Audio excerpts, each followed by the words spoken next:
खबर शामिल करते हैं लाहौर से। एसपी कैंट डॉक्टर मोहम्मद रज़ा तनवीर की एसडीपीओज, एसएचओज और चौकी इंचार्जिज से तारफ़ी मीटिंग।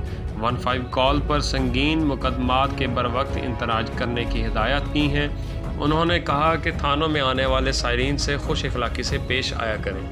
मज़ीद उन्होंने इश्तिहारी और आदी मुल्ज़िमान की गिरफ़्तारी के लिए तमाम तर वसाइल बुरे कार लाए जाएँ, ये उनका कहना था। एसपी कैंट मोहम्मद रज़ा तनवीर का। जी बिल्कुल, एसपी कैंट मोहम्मद रज़ा तनवीर की एसडीपीओ, एसएचओ और चौकी इंचार्जिस से तारफ़ी मीटिंग।